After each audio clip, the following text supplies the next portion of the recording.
Hello YouTube, and welcome to my show, Sexism in Movies and TV. For 5 years I've been doing this show, and usually in a new seasonal intro, I give the reasons as to why I do it. Well, I've come up with some new reasons, in addition to the ones that I would give out in the last intro. I do this show to point out all of the horrible misandry, which means hatred of men and boys, that happens on mostly American TV and in American movies. But the really sad part of this whole thing is the fact that we're so desensitized to it that a lot of people can predict when it's coming. And what's even worse is that there are some people who actually find it funny. Okay, a new reason I thought of as to why this show must continue is because the toxic portrayal of men and boys that comes from American film and television is actually the one very big factor as to why men and boys basically have such low self-esteem. And the other half of the reason as to why stuff like this gives young men such low self-esteem is because we live in a world where stuff like this is constantly everywhere, all over the TV screens, all over the internet, all over social media. And if a young man or boy is not in a relationship, assuming he's 13 or older, his peers will instantly start picking on him and calling him gay. Then throw in the fact that there are absolutely no positive male role models on TV or in movies for the most part, and when some actually do appear, these insane feminists will instantly label it toxic masculinity and do whatever they can to make sure that it's ripped off the air and essentially replaced by their own pro-feminist, anti-man, anti-boy propaganda. Another reason why I do this show is to point out the fact that the corporations who make these movies and shows, they want to gain social brownie points, which is why in most Western franchises there are no positive male role models. They seek to gain social brownie points by essentially trading old stereotypes for new ones. They think they're being progressive when they're not. They just exchanged good archetypes for bad archetypes. And they do this to be progressive and get social brownie points. And it usually ends like this. And the third and final reason as to why I do this show is because the portrayal of men and boys, not just in movies and TV, but in all media, has become horrific. To the point where it's downright dehumanizing. And I could see some kid's little sister treating him like bullshit because the characters she watches on TV treat the men and boys around them like bullshit. And it could either lead to this boy becoming abusive towards his sister, or developing really low self-esteem. So anyways, in closing, this show exists to point out the horrible misandry that has infected movies and TV. Now, with that said, on with the review. Okay, for the Season 6 premiere of Sexism in Movies and TV, I'm gonna do the first installment in a new segment I call Bad Representation. It's gonna be akin to the Bitch Monster segments that I do on this show, where I basically take a look at a film or a show and point out all of the misandry from within its characters, male or female. And if you couldn't have guessed, based on the image, I'm going to start the very first Bad Representation segment with one of Teletoon's biggest successes, Johnny Test. Okay, let's start with the main character himself, Johnny Test. This boy is unbelievably selfish. He's a major video game addict. He breaks in to his sister's laboratory and steals their inventions so often that the show literally uses it as a running gag. And he's unbelievably entitled. Now, the show wants us to view Johnny as a hero, but in retrospect, Johnny Test is not a hero. Johnny Test is more akin to a necessary evil.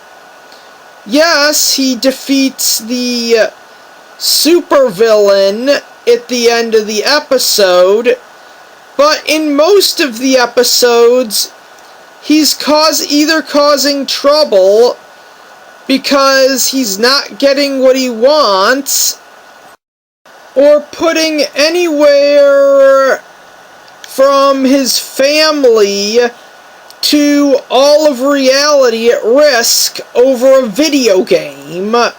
And I should not have to say this, but apparently I do, because the people who wrote Johnny Test were too stupid to figure it out on their own.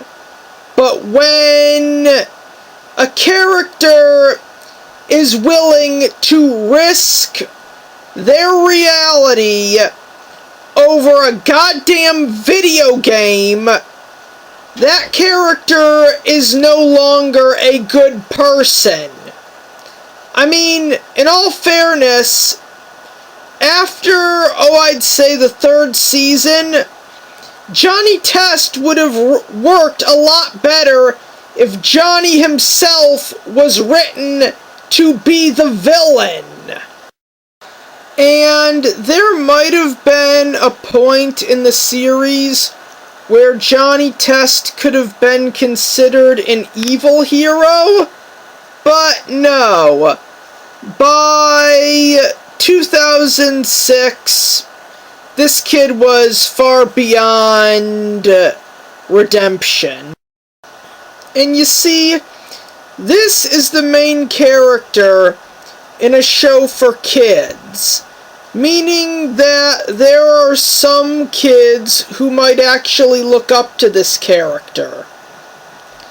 Any idea how bad of an example this character sets when he actually steals from his own family to get what he wants? Now I'll be talking about the two characters who are... they're as bad as Johnny, but they are kind of worse. You see, Johnny Test is a Dexter's Lab ripoff. There's no denying that. And it's more or less... It gets around this fact by being a Rule 63 ripoff. Susan and Mary Test here would be the Dexters in this scenario, where Johnny himself would play the role of the boy version of Dee Dee. And you're probably thinking, well, what makes them worse than Johnny Test? Well, not only do they have every characteristic that he does, they're the ones who build the machines that Johnny Test uses to terrorize his hometown. That and the fact that their entire character boils down to the fact that they want to use science to make this guy, Gil Nextdoor, stupid name by the way, fall in love with them, even though there's one of him and two of them. And this technically would classify as rape if they ever succeeded.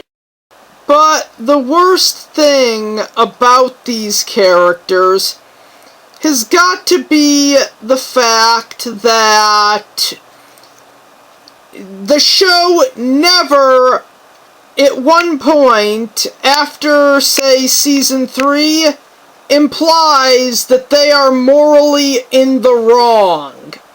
I mean, they do all sorts of fucked up things in their quest to make Gil Nextdoor fall in love with them.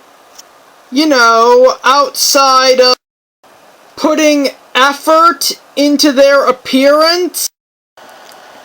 Like in the episode Johnny X, when they tricked him into consuming something that had a love potion in it, and Gil, who would never say that he is attracted to Susan or Mary Test, well, let's just say when he's forced to say those words, the love potion breaks down and de-evolves him into who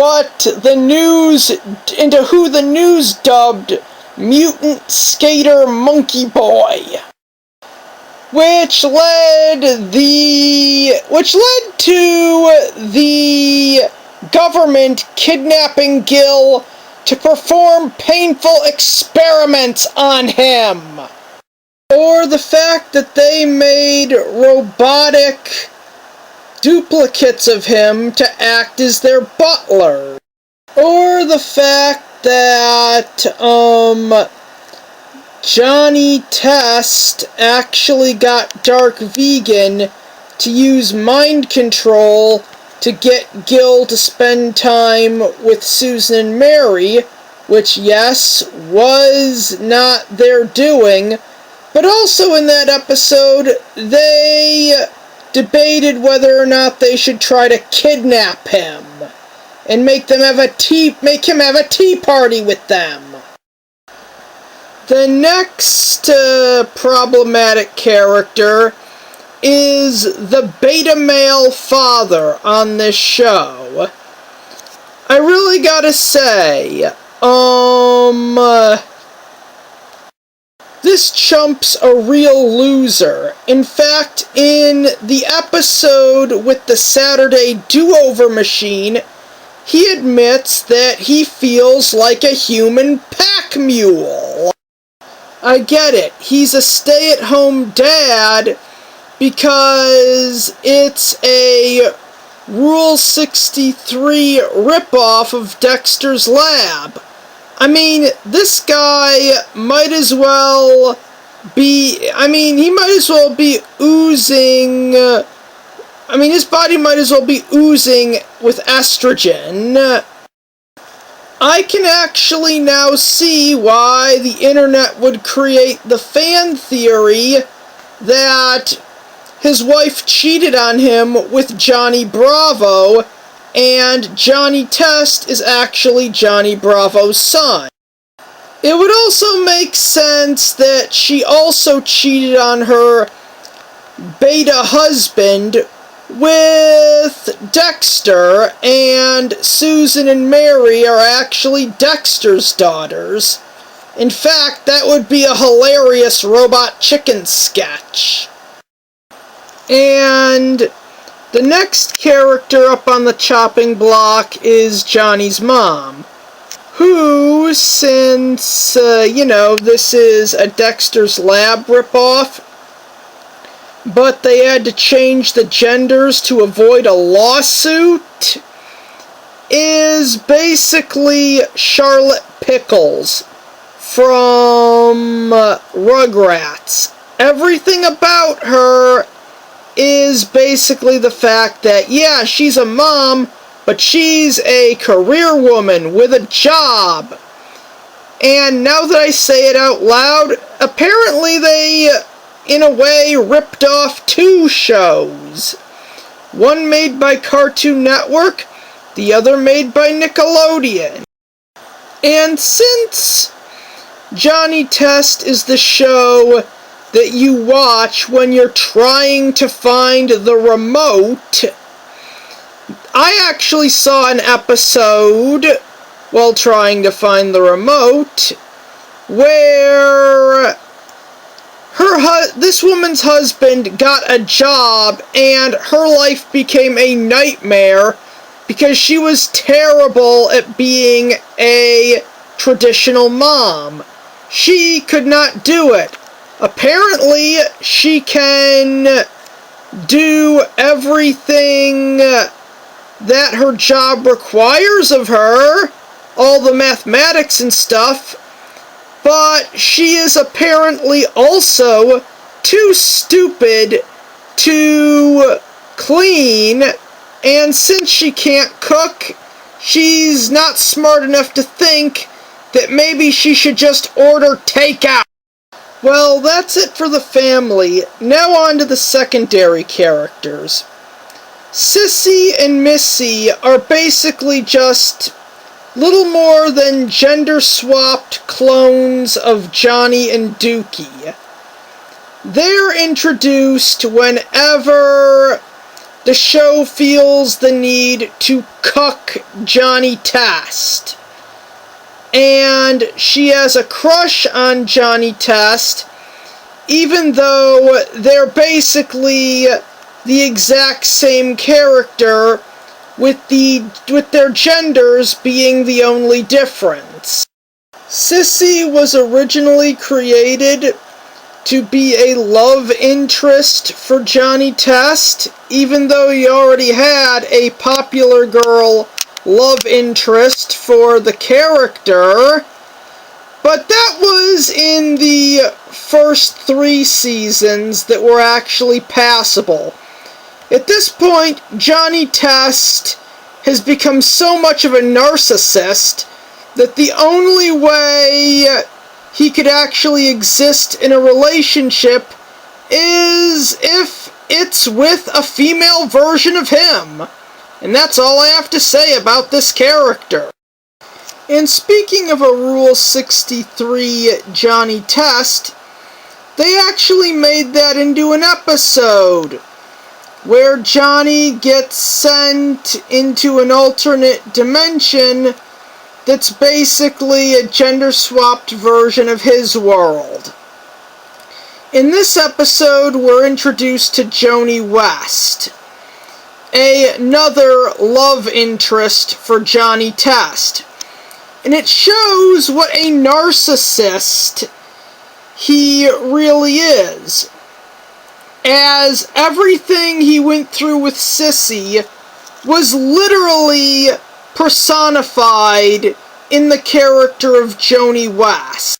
The fact that Johnny is literally in love with himself. And I really gotta say, the episode Johnny Alternate shows us a gender-swapped version of almost every one of the main characters. Except for one thing. We don't get a female version of Gil next door. I'm pretty sure that the cucks who wrote this would not do that, as it would basically be 2 nerdy brothers trying to use science to control the mind of the hot girl to make her go out with them, and that would... Well, one guy said that in itself would make Tumblr go batshit, and I agree it would, but it's hypocritical not to. Even though it's the same shtick as Zach from Saved by the Bell and Ned from Ned's Declassified School Survival Guide. You know, the wimpy loser who can't get with the hot popular girl unless he forms some plan to get into a relationship with her, because he could not compete with the type of man that she usually pines after. Everything I despise about Susan and Mary Test, everything that makes them such massive hypocrites, it's all embodied in their gender-swapped counterparts.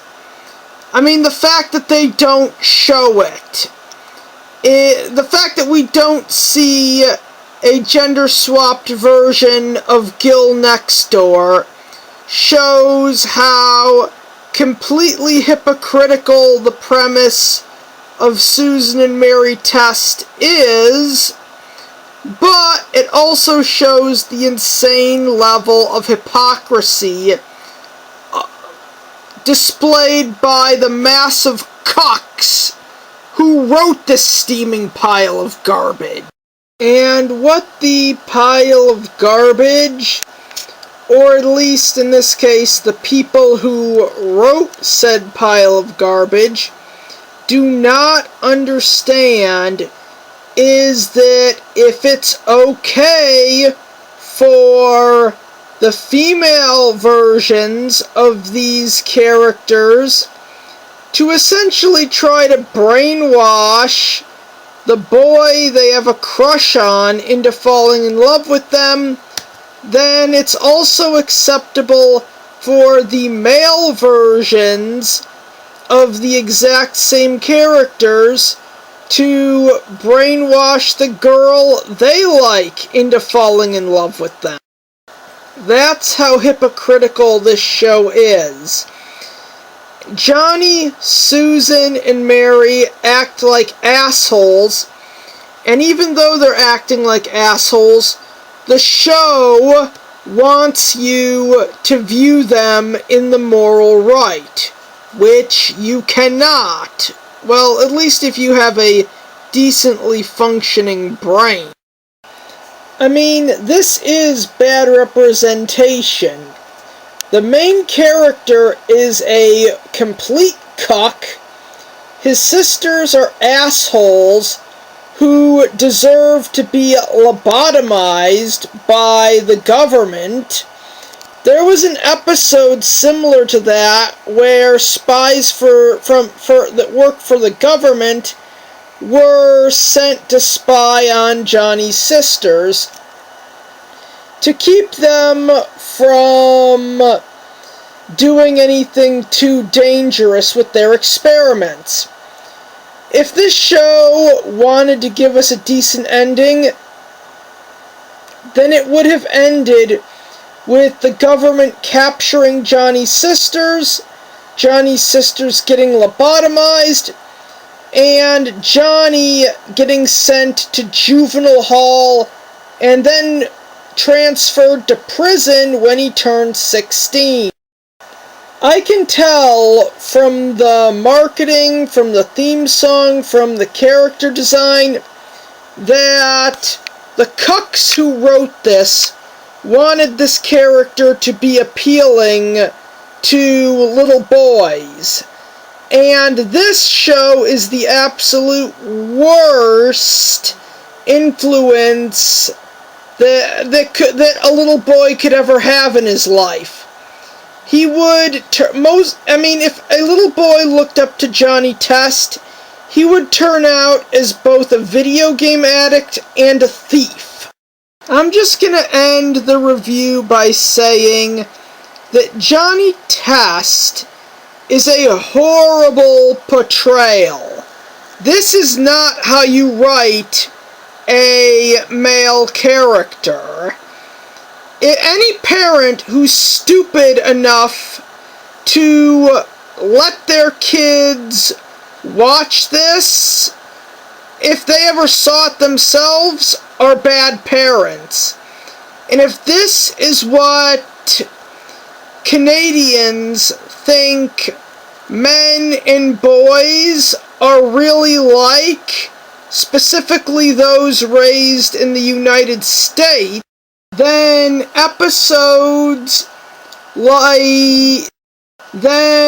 cartoons like Dudley Do-Right, or episodes of cartoons like the King of the Hill episode, Uh-Oh Canada, from its 13th season, actually do have a point, and are probably giving a realistic depiction of Canadians. And with that said, I am hereby ending the review. I hope this piece of trash never comes back. Okay, this episode of Sexism in Movies and TV is going to be a bad representation segment. Essentially an episode where, as opposed to reviewing a film or episode of a particular series, I look at the series as a whole and expose the insane level of misandry within it. And as you can easily have guessed by the image on screen, I'm going to be going after Ned's Declassified School Survival Guide. Now, it's my opinion that American television peaked in 2005, and in 2006, American TV started somewhat of a decline that it never really recovered from, and basically just degenerated into dog shit. And you'd probably think that all of this would make this review, or what I'm about to say, about Ned's Declassified School Survival Guide completely redundant, as it aired in 2004. Yes, that is a true statement, and in a weird way, Ned's Declassified School Survival Guide was almost like this sexist prelude to the decline of American TV in 2006 that we just happened to get 2 years prior. If you know anything about this show at all, you probably will come to the realization that it's like another sack of crap that I have kicked around in other episodes of sexism in movies and TV. Yep, that's right. Ned's Declassified School Survival Guide was essentially the Saved by the Bell of the 2000 era. Essentially a show that went out of its way to try and teach a message or teach kids about life, have a moral to the story, and do it in such a hypocritical way that the message was completely lost, and you end up hating all of these characters. Ned's Declassified School Survival Guide stars Ned Bigby, his best friend Simon Nelson Cook, or Cookie, and his best friend slash girlfriend Jennifer Moseley, aka Mose, who was shoehorned into the franchise because of network politics.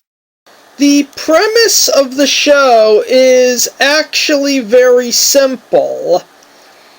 It will take a concept that may or may not actually happen at any random junior high and basically try to teach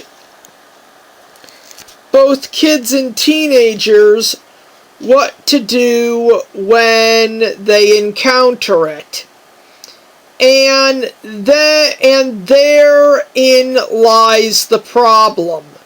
This show tries to be educational. To an extent, it causes a CSI effect. Some scenes are serious and try to instill a message, while others are basically zany and over the top and something straight out of Saved by the Bell. in weight, the concept fails with the writing as they clash. Not Saved by the Bell, but Ned's Declassified was essentially a show that was suffering from an identity crisis. Not really sure if it wanted to be the next Saved by the Bell and basically just be a direct sitcom, or whether or not it wanted to be outwardly preachy and say, this is what you do when you encounter a bully, or this is what happens when you try cheating on your math test, or this is what happens when the popular girl turns you down for the school dance. And in turn, the show has aged terribly. And when I say that this show aged terribly, I really do mean it aged terribly. As in, it didn't know whether or not it wanted to be like I said, it didn't know if it wanted to be just a standard sitcom, or whether or not it wanted to be outwardly preachy. I'm constantly comparing this show to Saved by the Bell. The reason for that is that, Saved by the Bell definitely felt the need to be outwardly preachy in a lame attempt to win an Emmy.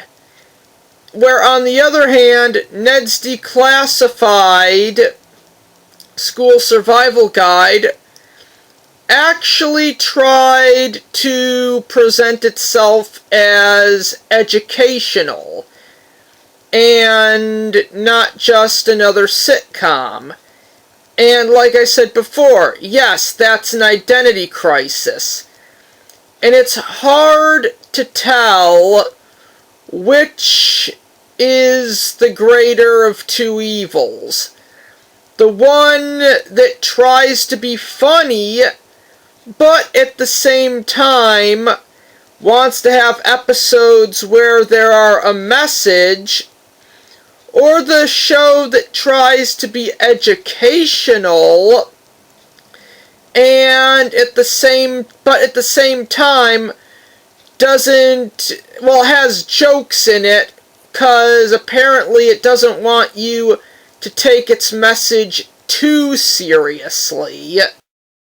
And now we're going to move on to the characters. And believe me, this is not where the Saved by the Bell comparison ends. We're going to start out with the main character, Ned Bigby, the one who writes the Guide to Surviving Junior High. This boy has a lot in common with Zach Morris.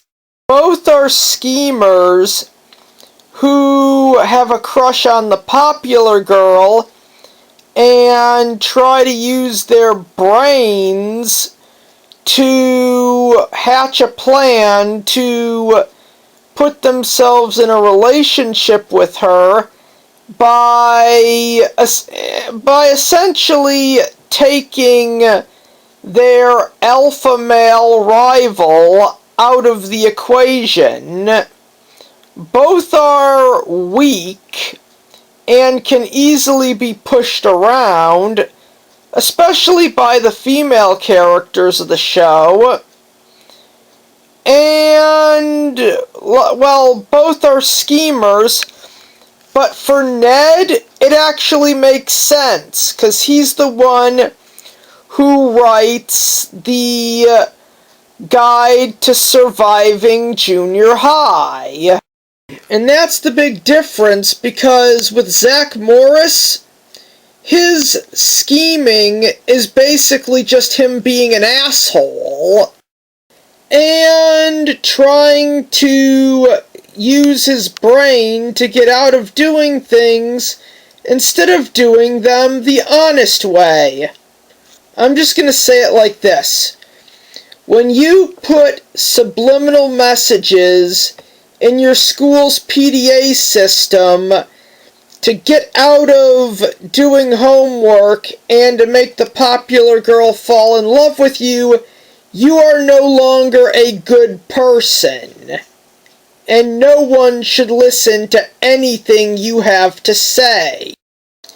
Simon Nelson Cook, also known as Cookie on the show, is Ned's best friend, and I guess he's like the Screech of the show.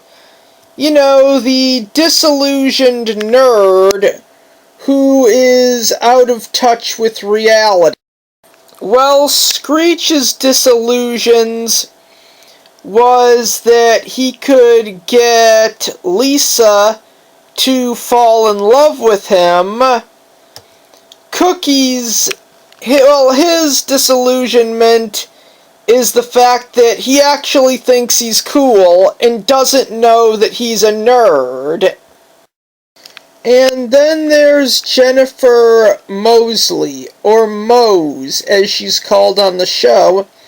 And I'm pretty sure she's intended to be the Jessie of the group, as she's the all-girl, girl power character who is a tomboy and a friend, but by no means a girlfriend until we get to the series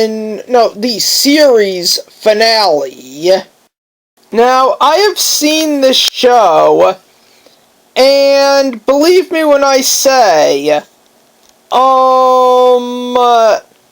she is an asshole. Basically, when they have a scenario that could get them in trouble, she does not want to do any of the work. She just makes Ned and Cookie do it. She is not above pushing Ned around because she is bigger than him, and pushing around a little dweeb like that would be easy anyways. And she is so girl power, it's hard to believe that they wouldn't end the show with the revelation that the biggest joke in all 4 seasons would have been that Mose was actually a lesbian. In all fairness, that actually would make more sense if in the final episode, they basically hint a Ned dating Mose ending, but then pull a bait and switch, and we find out she's actually a lesbian, and Ned remains in a relationship with Susie Crabgrass. Jennifer Moseley is the worst out of the 3 main characters. She's the weakest part of the show, and the show would have been way better without her. And as for the secondary characters, you have Gordy, the school janitor, who is the mentor to the 3 main characters, and the big joke with him is that for all of his solutions, he can't even catch a weasel, which is sexist in its own way. You got Mr. Sweeney, the science teacher, who the show tries to peg as a villain because he goes a bit overboard. The shop teacher, who's obsessed with carpentry. The elderly principal, who retires, and the nicer teacher who takes his place, and the completely over-the-top, power-hungry vice principal who the show also tries to frame as a villain. Okay, now that I've gone through all of the characters on this gynocentric shit show, now I'm gonna delve into Wikipedia for episodes, and despite the fact that I won't be able to show any photos, I will tell you stuff that I saw on it personally that is sexist. Okay, episode 9, School Labs. Basically, Ned and Mose both have a class assignment to finish, and Ned gets to the computer first. But since Mosley is larger than him, she basically just grabs him and throws him off the computer, which damages it. You know, that could send some really bad messages to any little girl watching who has a little brother. Basically, what little girls are going to take away from this will have nothing to do with computers. It's basically going to be, if her little brother doesn't want to stop something or give something up, she should just physically assault him and take whatever he had. Or just beat him up to stop him from doing that. And like almost every other storyline that comes up on this show, I have to ask you, America, how would you feel if the genders were reversed? How would you feel if some large male character grabbed some wimpy, out-of-shape girl and tossed her across the room just so he could finish his science paper by typing it up on the computer? Episode 22, Substitute Teachers.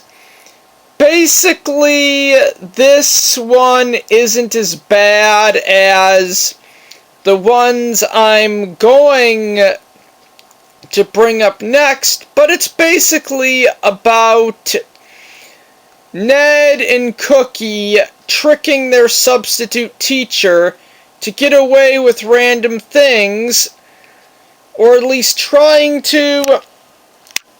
The point is that the teacher has a list of who to trust and who not to trust, and Mose makes it on to the not to trust list by the end of the episode, even though throughout the episode she's portrayed as a perfect little angel, while Ned and Cookie are basically seen as basically clones of Zach Morris.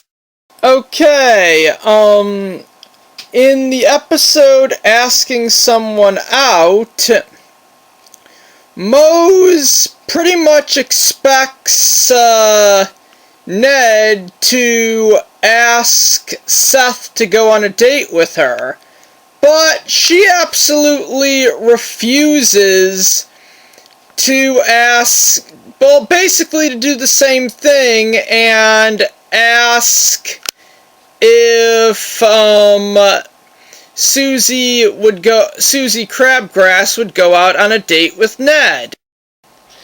I mean, for a character who's actually described as being one of Ned's best friends, she will not do jack or shit for him. Which is a problem you're gonna see a lot in this portion of the video. Okay, moving on to Season 3. Okay, Season 3, Episode 9, Revenge. In this episode, Ned becomes a character called the Revenger and helps the average teenagers at his school get revenge on the popular students for several reasons, but they're actually legitimate reasons. The popular teens have actually dicked over the people Ned is helping. And to add insult to injury, this actually takes the form of a comic book. An old 1950s comic book, but a comic book nonetheless. And since this is an American show, this is a completely un-American episode. When this episode came out, I was not in a good place. And I looked up to characters who were vindictive and out for revenge, such as Batman, Azrael, Wolverine, Daredevil, and countless other superheroes.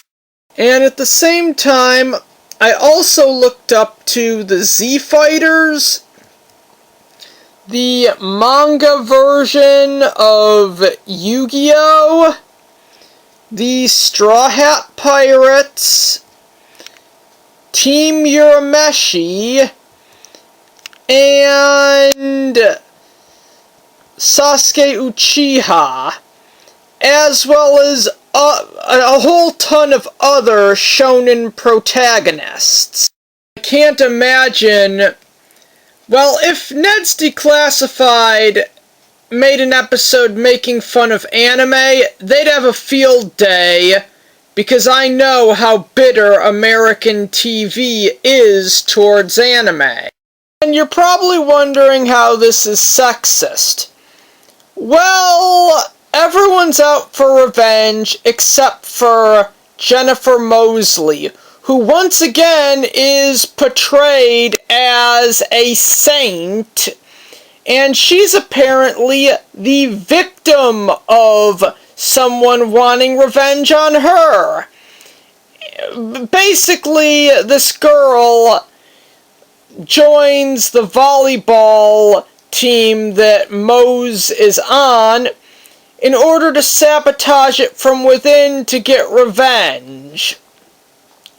This is an issue that's not black and white, but not only does Ned's Declassified make it a black and white issue, but they also take a stand. Well, they make it clear what their opinion is, when in reality, it's nothing like that.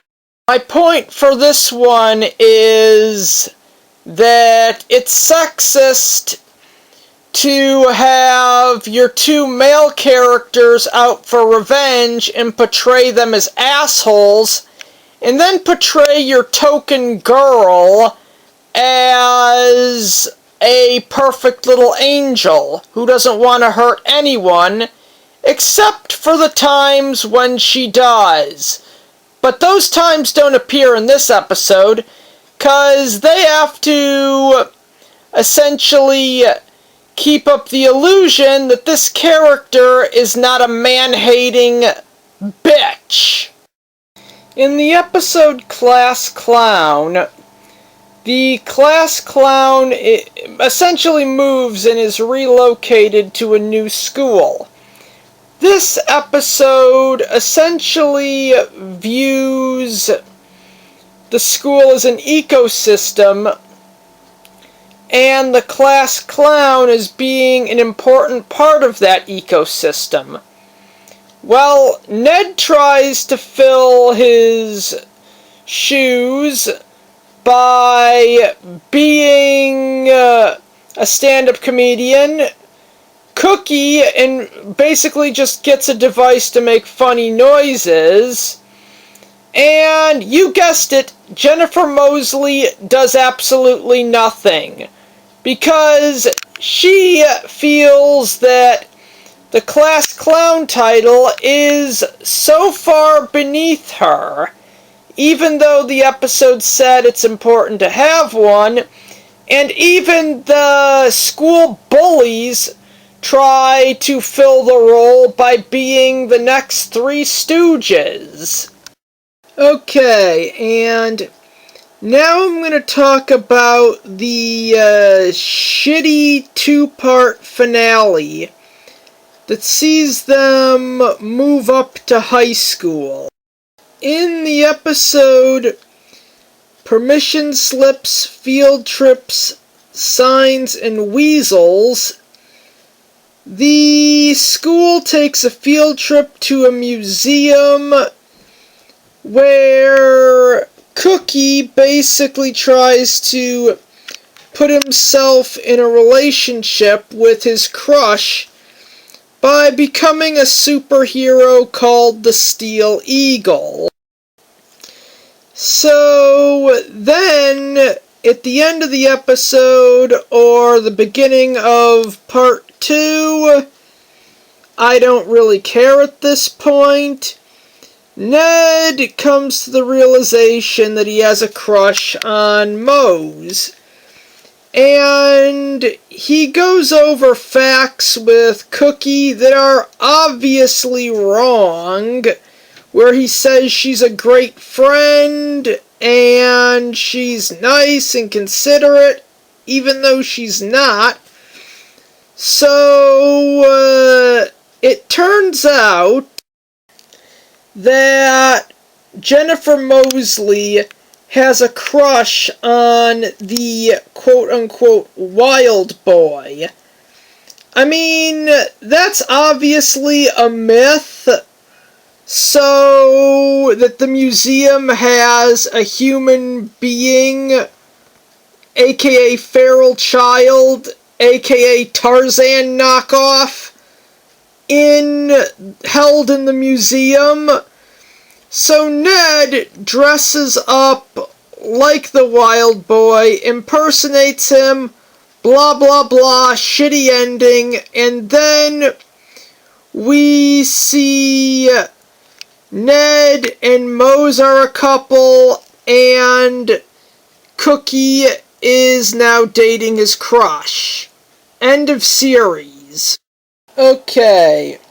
And now that I have gone through all the episodes and basically put the misandry within them on display, which is why this show has aged terribly, I would really like to delve into the hypocrisy of this show.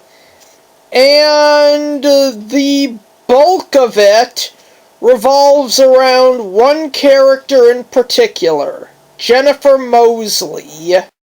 I mean, this show hadn't even gotten through its first season, and Moseley was already acting like the bully she was. In the episode Computer Labs, Ned got to the computer first, and those things follow a first-come, first-served basis. And since they both had an assignment to complete, and Moseley could never handle getting a bad grade, or a teacher scolding her because she failed to turn in a assignment, she basically just grabs Ned because he is smaller than her and physically weaker than her, and she throws him across the room, accidentally damaging the computer in the process. And she is never punished for this in-universe. They're both banned from the computer lab because of this. If anything, it should have been just Mosley who was banned from that. And the episode should have ended with her getting scolded because she failed to turn in an assignment. In the episode Asking Someone Out, she expects Ned to do her dirty work, no questions asked, but when he asks the same of her, she instantly refuses. In the two-part series finale, when she finds out that Cookie is the Steel Eagle, she refers to him as the freak in the bird suit. Now, let me guarantee you, if the shoe was on the other foot, and it was something like Jennifer Mosley as this, say, Catwoman or Wonder Woman type vigilante, I guarantee you that if Cookie found out and called her the freak in the cat suit, she would not only punch him, but the episode would view her actions as 100% justified. And then there was the second part of that train wreck. You see, the Wild Boy is Jennifer Mosley's ideal boyfriend. And here's why. You see, it would make sense if this character was supposed to be like Tarzan, ripped and buff. But no, Jennifer Mosley's ideal boyfriend is someone who was raised in the wild, therefore he could never be smarter than her, which is kind of weird. You'd think she'd be threatened by Ned's IQ, because he created the school survival guide, but no, her ego gets in the way of that. And two, her ideal boyfriend has to be physically weaker than her, so she can bully him around whenever she's not getting her way, until he eventually gives up and gives in to whatever she wants after she's done beating him up. It's kind of a good thing in this instance that Ned Bigby was the Zach Morris of the 2000s, as I could never see a sequel to Ned's Declassified School Survival Guide. I could just picture it. I can picture it, but I could never see it actually airing.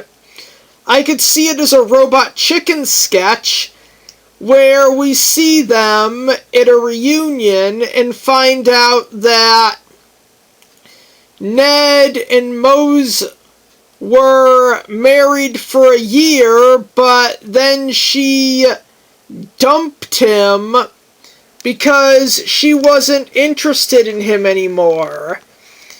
Well, basically interested at one point, then he played second fiddle to her career, then they fought non-stop, she kicked his ass, then divorced him. Okay, with that said, the biggest and most abrasive piece of the hypocrisy surrounding this bitch is the fact that the show goes out of its way to portray her as this perfect little angel who never did anything wrong. And that everyone around her is the one who has the problem, male or female. Because in season 1, when Jennifer Moseley and Susie Crabgrass were arch enemies, Moseley was going through this arc where she was struggling to make some friends who were girls. She hangs out with 2 boys, and she's so pro-girl, you could have easily expected this show to end with her coming out as a lesbian. So that was going to be really hard. I mean, she's not hypocritical. Well, it is kind of hypocritical. She says she wants friends who are girls, but she has nothing in common with them. She's essentially a egotistic brat who needs to be seen as picture perfect in every scenario. I mean, she has the morals of Jessie from Saved by the Bell and the superiority complex of Lisa Simpson.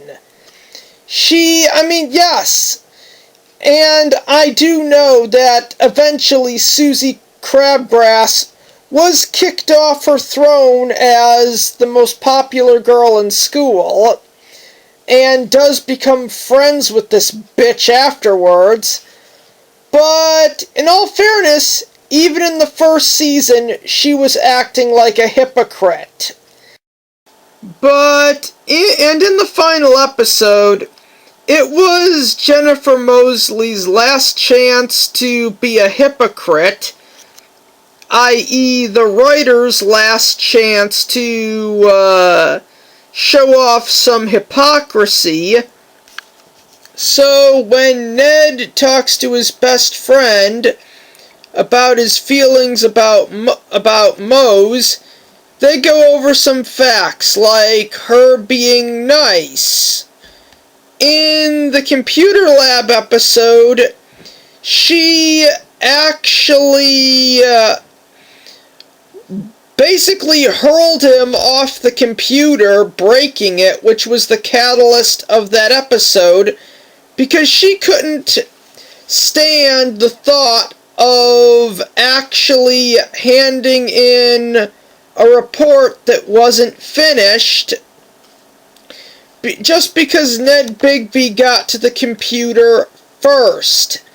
Those kind of things are first come, first served basis. And in other words, her behavior in that scene was not nice. I think another one was considerate. Like in the episode Class Clown, where she expects Ned and Cookie to take all the risks, but she won't risk her good reputation with teachers simply because of the fact that they're the ones who grade her homework and other assignments, and overall everything she does there, which is by no means considerate. And he actually had the gall to say that Mose was a great friend. She's a terrible friend.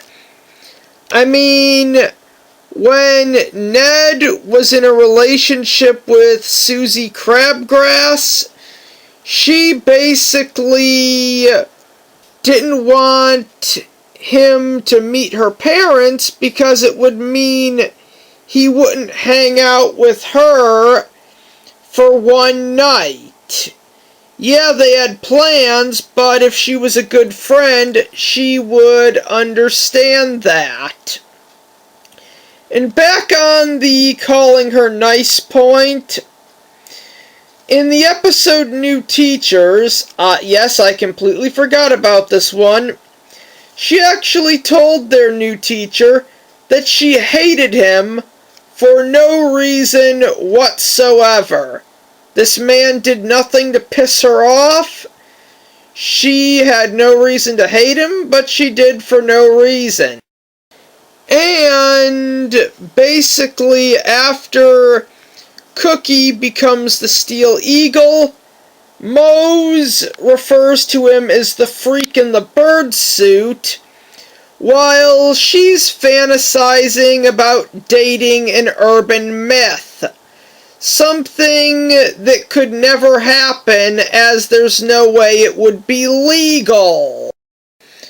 In episodes like Revenge, Substitute Teacher, and Class Clown, which, yes, all share the same problem with this character, Mose will basically do whatever she can to either not go along with Ned's plan or distance herself as far away from him as humanly possible.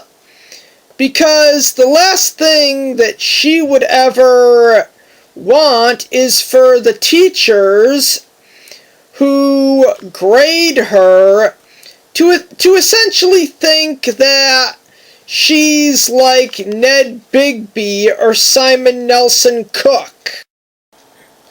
In other words, this is the type of character who doesn't want to take any risks, but she wants to reap every benefit of the rewards. It's no pain, no gain.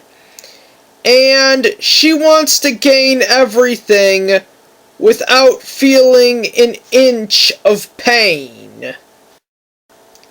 One thing that Jennifer Moseley and Sam Manson from Danny Phantom have in common is that they were shoehorned in by network politics.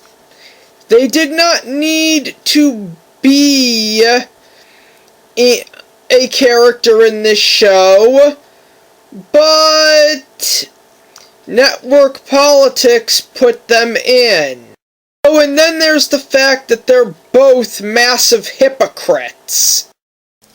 Now, there have been parts in this review where I compare Ned's Declassified to Saved by the Bell. And there's a reason for that. And that reason might be the biggest reason as to why Ned's Declassified has essentially aged as poorly as it has. And that fact is simply that it tries to be educational. I mean, that was the hook of the show in 2003 when Nickelodeon was shown the pilot. And in all fairness, if you're gonna try and be educational, and if they're trying to be educational, in all fairness, it would probably be a bad thing to include running jokes. You know, the pants pull and the mentor character being too stupid to catch one weasel. And it might also be a bad thing to have characters who act just as douchey, if not worse, than the characters on 16. That alone has kind of, in a weird way, made Ned's Declassified the spiritual successor to Saved by the Bell. A show that tried to be funny, but at the same time also tried to be educational. And we all know how terribly that show has aged. And the worst thing about a show like this, that from all points of view resembles a standard sitcom, because it's having an identity crisis and doesn't know whether or not it wants to be funny or serious, is the fact that it instantly infects kids with the CSI effect.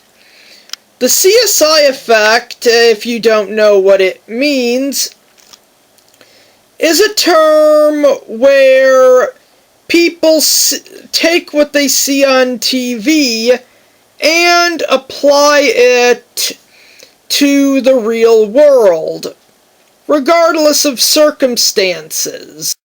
And when shows like this tell kids that this is what high school is like, believe me when I say they will believe it. I mean, in all fairness, this is the kind of show that would create simps. The Ned-Mose relationship would not work out in real life. Ned's Declassified is the kind of sitcom that promotes toxic relationships. Ned's Declassified is a sexist show and is by no means an accurate facsimile of the real world. And the fact that this, of all shows, tries to be educational is sickening. I can only imagine there being both millennials and members of Generation Z who could have seen this and actually followed the advice Ned Bigby gave them, because they couldn't tell the difference, and paid the price for doing so, and may still be paying that price for whatever they did because they listened to Ned Bigby.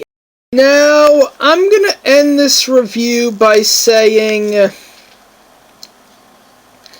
that I've been comparing Ned's Declassified to Saved by the Bell a lot through this review, and there's a reason for that. Despite what you might know, yes, this came out in the 90s, but it actually started in the 80s under the title Good Morning Miss Bliss. And then eventually in the 90s they changed the name to Saved by the Bell, threw in a few retcons, and it was officially Saved by the Bell, but that's beside the point. Saved by the Bell actually started in the 80s. Ned's Declassified School Survival Guide came out in the 2000s, and I can only assume that in this decade we'll get a show that will basically be the spiritual successor to Ned's Declassified, just as that show may have been the spiritual successor to Saved by the Bell.